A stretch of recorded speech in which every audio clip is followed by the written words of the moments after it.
এই সবে রেকর্ডিং শেষ করলাম, মানে আমি রেকর্ডিং শেষ করিনি, শেষ করেছেন চান্দ্রী ঘোষ, যিনি জেনিফার গোমসের চরিত্রে অভিনয় করেছেন।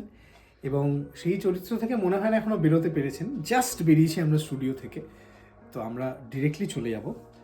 বলো কি মনে হচ্ছে তোমার, কেমন লাগলো জেনিফারকে, কি কতটা ভালো লাগলো খারাপ লাগলো একটু বলো।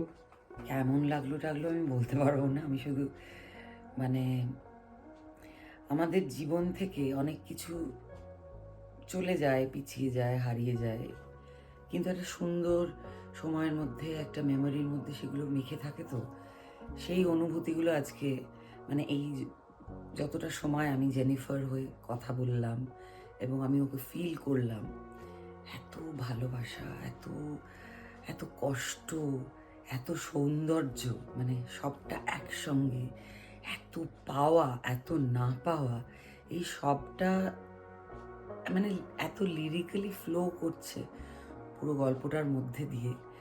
এবং মানে এখন তো মানে আমরা বলতে পারি the season of love is here, মানে ভ্যালেন্টাইন্স ডে গেল টেলো ইত্যাদি, প্রচুর লাল লাল হার্টের বেলুন আর প্রচুর কিছু চারিদিকে হচ্ছে, কিন্তু বাড়িতে বানানো, নিজের আভেনে বানানো একটা গরম কেক, সেটার যে ওয়ার্মথ, তারপর একটা পুরনো ফাঁকা স্টেশনে যেখানে হয়তো কয়েকটা ট্রেন আসে সারাদিনে, সেরকম একটা স্টেশনে বসে নিজের একাকিত্বের সঙ্গে কিছুটা সময় কাটানো, ভাবনা চিন্তা, উলবোনা, শীতটাকে একটু উপভোগ করা, বেশি বলে ফেলছি বোধহয়, এই সবটাই আছে জেনিফারের মধ্যে এবং এই গল্পটার মধ্যে। থ্যাংক ইউ বলবো না, মানে খুব ছোট একটা শব্দ। I am grateful for being able to portray Jennifer, ব্যাস।